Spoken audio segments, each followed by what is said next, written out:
documentation and the facts that are here, that it is safe and healthy. I don't want to speak too long, I have a lot more to say. Thank you, Dr. Raymond. And Dr. Fish, you came in with Dr. Raymond. Can you give your perspective in a few minutes, and then for a few minutes, and then we'll turn to Dr. Chen and have Dr. Chen. Sure, I can be brief. As I said, I've practiced here 25 years, and to just give you an idea, my day today consisted of people our age or older. Rarely does my day consist of 20 and 30-year-olds. They don't have the decay. There isn't anything to do. Why would dentists be in this room to put ourselves out of business, basically? It is a wonderful healthcare measure. It has proven. It's been approved by the American Dental Association, the U.S. Public Health Service, the American Medical Association, and the World Health Organization. Why would all those reputable organizations and associations agree or approve something if it was toxic or not going to be beneficial? Toothpaste is a wonderful form of fluoride, but you got to pick it up and put it in your mouth. Fluoride rinses are wonderful, but you got to pick it up and put it in your mouth. And not everybody does that. Not every child gets into a dental office to receive fluoride treatments topically. Not every child is in a home where somebody's concerned about whether they're using toothpaste and getting it locally. So fluoridation in the water has helped immensely. I see it. When I was stationed in Pearl Harbor at the U.S. Navy and worked in the dependent care clinic, we had so many children from the Philippines that were rampant with decay. And I was wide-eyed open because I had not seen decay like that on children, realizing there was no fluoride in the water in the Philippines. I was not seeing American dependents of American service men or women. I was not seeing their dependents. They didn't have any decay. So it's proven, and the literature and the authentic science is here. And you have to always consider the source of where is the information coming from and what is the reputation or the reputable evidence behind that science. So. And Dr. Fish, you were in Hawaii when you were seeing the Filipino kids Yes, I was there. stationed at Pearl Harbor. Stationed at Pearl Harbor, thank you. Dr. Chen? Sure. I have been in contact with a couple of your people that work with you, and they said that you had a presentation for us tonight on the fluoride, so if you could take floor and Sure. give us your perspective as the State Health Commissioner as to fluoride in the Rutland City water, please. Sure. Thank you.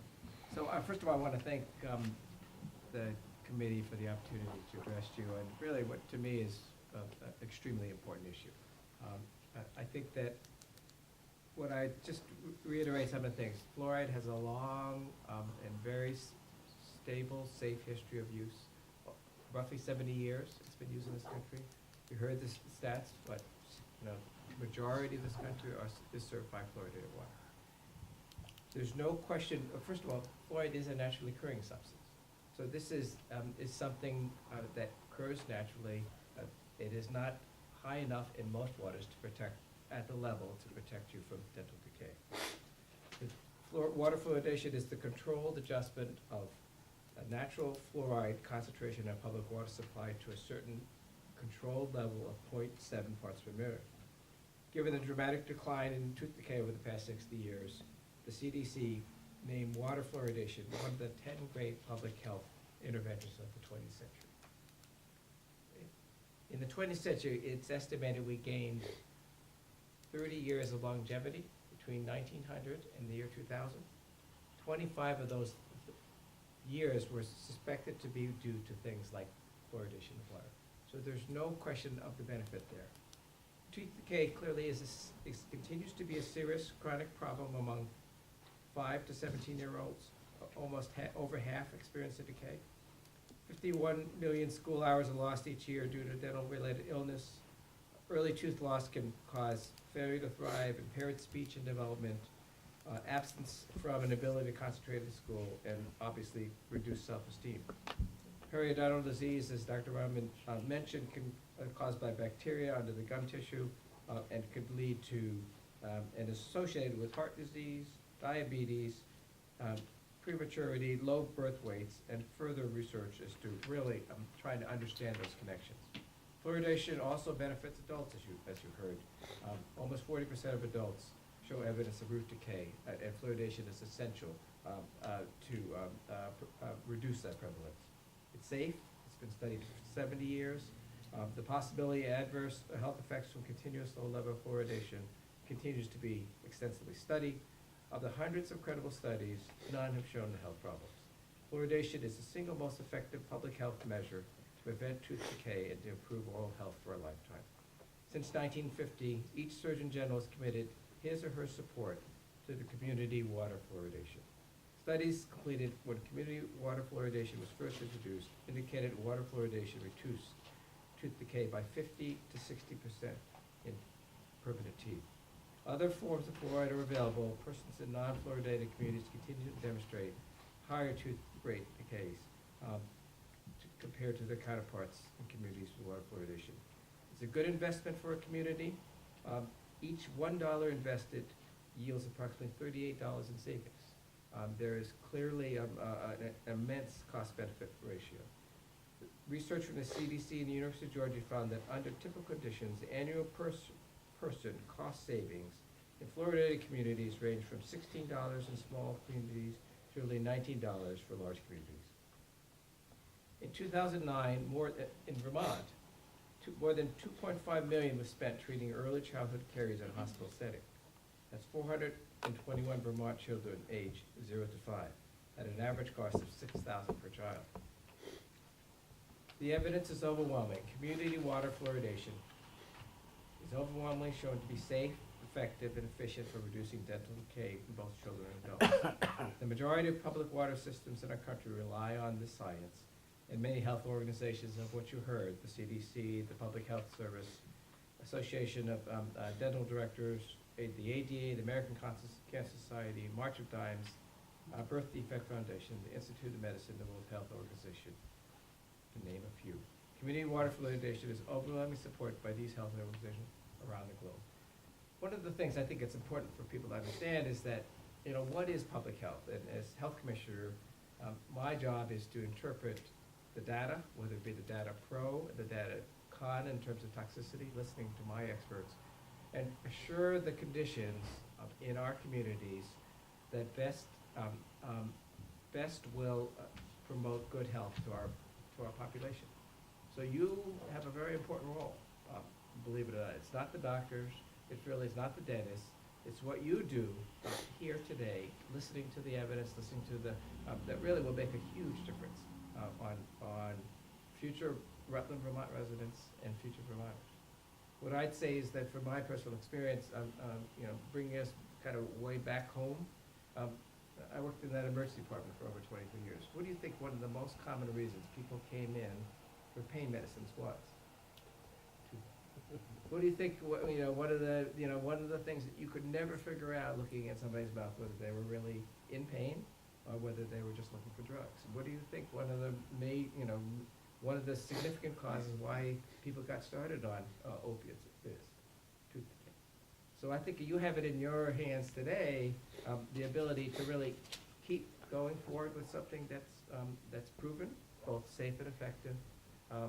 And really what I want you to do is to listen to, again, what I listen to, my experts, to help me balance what the pros and cons are. And what I'd like to do is have Dr. Bose speak. Dr. Bose is a toxicologist. Her job is to make an assessment about what things are dangerous to people, what their levels are, what the evidence appears to say. She's trained in Berkeley, University of California, Berkeley, and did her postdoctorate studies at Harvard. And she's been a delightful addition to the health department. And I really, again, would leave it to her to talk to you about what the study showed in terms of toxicities. We've heard from the dentist about what it does in terms of benefit. I've shared with you my thoughts about, in terms of what I feel it does in terms of the benefit in terms of teeth decay. So I'm going to turn it over to Dr. Bose. And if you can spell your name for me so Sure. I can get it correct for the record, thank you. It's Sarah, S-A-R-A-H, and last name is Bose, B as in vanilla, O-S-E. So first, my apologies for being a few minutes late. Not a problem at all, thank you Sure. for making the trip in. So first I want to say that I have watched the videos I've been contacted by people who have concerns about fluoride, and people have specifically asked, please make sure that you look at this, please try to understand the concerns, and that's exactly what I've done. So what I'd like to do is I'd like to just summarize probably 7 or 8 points that I've taken away from listening to people's opinions and then going back to the scientific studies and looking at the research for myself. And I'll try not to get too much in detail, but I have a lot of detail, so if anyone does want extra information, I have 4 stacks of papers I'm willing to share as much as anyone would like to hear. So I will say that I've restricted my research to peer-reviewed studies. These are studies that you'll find in the National Institute of Libraries, Library of Medicine. These are reports that have been vetted by other people, and I don't particularly look at the internet chatter or sort of stories there. So the first point I want to talk about is the arsenic. So we've heard some concerns about the arsenic that's present as a contaminant in the fluoride that is used for water fluoridation. So when you look at the amount of arsenic that's present as a contaminant there, and you look at how much that is diluted, the amount of arsenic at the maximum that would be contributed is 0.2 parts per billion.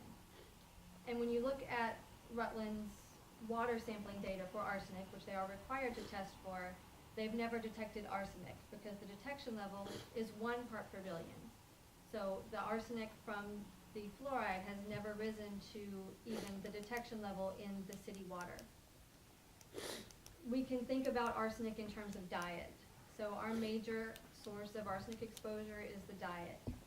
When you think about an infant, a child who may drink, and this is being really generous, 1 liter of water a day, and my kid drinks about half that, about 400 or 500 mils. But even if we say an infant will get 1 liter of water, that's going to be 0.2 parts per billion. 0.2 micrograms, I'm sorry, 0.2 micrograms for a total dose. If that infant then eats 3 servings of rice cereal a day, which if any parents give their infants, it's the mushy stuff and you can mix it with milk or water. A lot of doctors recommend rice as the first cereal. That infant's going to get 5.5 micrograms of arsenic in a day. So you're looking at a 10-fold higher concentration there just from eating rice cereal. As you get older, if kids eat fish sticks, shrimp, bread, there are a lot of other sources of arsenic in our lives, unfortunately. So, I think if the main concern is to really be thinking about arsenic and where children are getting arsenic, then focusing on the water and Rutland City water is not the right place to put the effort. Does anybody have questions about the arsenic? Yeah. Tommy, when you say there's so much higher dosage levels in these other foods, is that arsenic coming from quote-unquote natural sources, or is that something that's being applied genetically into those foods, or I don't have the right terminology? Right, no, I understand your question. Yeah. So rice is very odd because it's a plant that likes to suck up arsenic. So you can grow rice and oats and barley in the same plot of land that has arsenic, which is naturally occurring because it is in our Earth's crust. Okay. And that rice will have about 17 times more arsenic than oats and barley. And scientists don't really know why, and a lot of this data about the arsenic in rice just came out last year, in the past 1.5 years or so. So this is relatively new. Thank you. And Gary, you had a question? Do Just you one. wanna? Okay, yeah. I'd just like to ask Dr. Chen. I know there's a controversy going down in Bennington over this. It's a quick question. Is there a comparison? I mean, it's just 2 opposite communities. One has fluoride, us.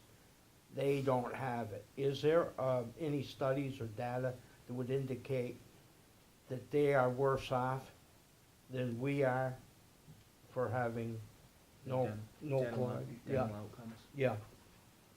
I don't have any, I don't know if my dental director might.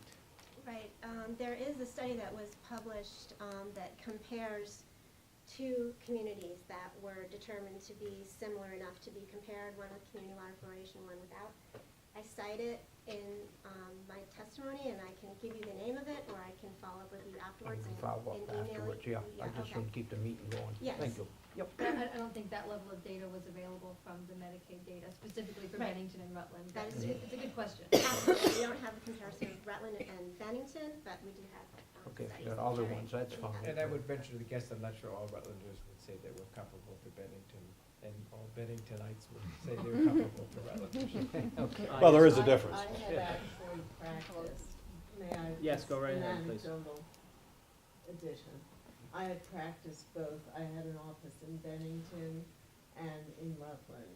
I closed that office in 2000, but during that 11 years that I was down there, I treated a lot of children in Bennington. And I've treated a lot of children in Rutland, you know, more up here for accidents. Down there, it was severe decay. I mean, unbelievable. There were patients, there were children there that I couldn't keep up with the treatment.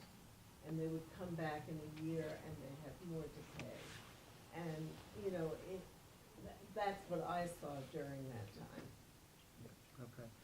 And I have one question from behind me on the arsenic issue before we move on, so Kathleen. No, if it's you not could- a, it's not a question, it's a Okay. comment, because I'm a food person. Okay. Rice is taking in arsenic from the fields, because most of the rice that's grown in the south is from old cotton fields that were contaminated with arsenic, and that's how people think the arsenic has gotten into the rice system now, which means anybody that's feeding rice to their children should make sure it's organic, because they meet guidelines. So, it's Okay. coming from the contaminated soil from cotton fields. Thank you. Although arsenic is naturally occurring in soil. So there's, yeah. All right, and, yes, go ahead. I looked at a city water report recently.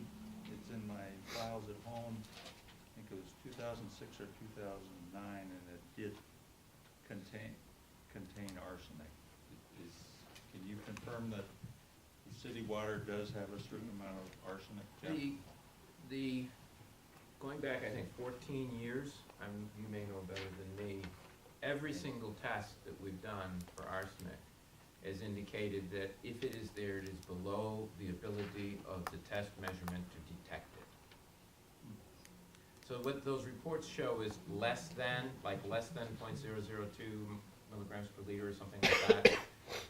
Actually, it would be even less than that, but it shows a less than. That means that it may be there, but the test itself is unable to find anything below that level. Okay. Right, a laboratory would never say none, because you could just They make a can't better prove test. none, Right. because they You could can't do a better test test. to Right. infinity. Sure. Yes. It sounds like there's two different kinds of fluoride. Would it be in Rutland's best interest if we decide to keep our fluoride, to switch from the arsenic fertilizer to a different type of fluoride that is better? Or am I not understanding the issue? And Jeff, I don't know if you've had any time to research that, but are there more than one way of, Oh, or yeah. source to put the fluoride in Yeah, the there water? are different, I don't know whether you are familiar with Scott, but there are different ways, or different chemical preparations, if you will, of fluoride that different water systems use. Apparently some use a powdered or a solid form. Ours is delivered in liquid form, and it's held in tanks, and we get one delivery a year. I guess it's just one a year. And we get a chemical analysis of every single load. We know exactly what's in that load. As far as the purity of it, I think it's about as pure as anything that you're likely to buy on the market in terms of chemical analysis. The levels of arsenic are in the parts per billion range, and as was said before, that when it's put in the water, it's below the ability to detect it. I mean, it can't be measured. There are communities in Vermont, groundwater sources in particular, ours is a surface water source, so we have different issues than groundwater sources, but typically groundwater sources in some locations, depending on the geology, have got elevated levels of arsenic in the drinking water. Our geology here is such that that's not a naturally occurring problem, and especially given the fact that our water is surface water as opposed to groundwater. So the kinds of minerals dissolved in it are quite different just because of the way the water is delivered. But fluoride, like arsenic, is naturally occurring. In fact, it's almost ubiquitous in Vermont. Almost all Vermont drinking water supplies have some level of measurable fluoride in it, whether it's added or not. And those levels tend to be very, very low. But again, it depends on the geology of where the water comes from that will dictate what you can expect to see. And you can look all of this stuff up. It's all available on the Department of Health website, community by community, year by year, the test results for arsenic and fluoride in every community water system in the state. And some of them are at levels of concern. The vast majority are not. In the case of Rutland, our naturally occurring arsenic is below detection levels, as I've said. The water that you drink is below detection levels. And way, way, way, even if it's at the detection limit, it's orders of magnitude below what the Environmental Protection Agency sets as a safe level for public water consumption. Our levels of fluoride after the addition of the fluoride run at a quarter to less than a quarter of the maximum contaminant level, which is the recommended level for being effective as a prevention for tooth decay. The actual level at which the EPA says it becomes a problem and that there could be a violation of the drinking water standards is more than 4 times the level that we have in our water after we add the fluoride. So I know there have been statements made, not so much here, and I appreciate the editing, but there have been statements made before the public and before the board that at least imply that Rutland city water is unsafe to drink or potentially unhealthy because of concerns for arsenic and fluoride. You can have different opinions about whether fluoride is beneficial or not, but at least as far as the Environmental Protection Agency is concerned, and the levels of maximum contaminant levels for these two, or quite frankly, anything that's regulated by the state of Vermont or the Environmental Protection Agency, any contaminant that's regulated, Rutland City water is absolutely within all regulated limits. We meet every single limit on every single regulated contaminant in our drinking water. We have excellent drinking water here. We should be very proud of that. Thank you, Jeff. Dr. Bose, I'd like to get back to you. You have several points that you'd like to make. We've gotten through one of them, and let's see if we can, get down your list here. I think I'm going in order of most controversial, at least possibly. The second topic I want to talk about is community water fluoridation and IQ. So there have been a lot of studies, I don't know how many have been discussed here, but there have been a lot of studies that have been done in places like China and India where fluoride is naturally occurring at high levels. And these studies show an association between the children who drink these high levels of fluoride, so we're thinking 2 to 10 milligrams per liter, and a decrease in IQ. And some people try to extrapolate some of that information to community water fluoridation. So for example, in Rutland,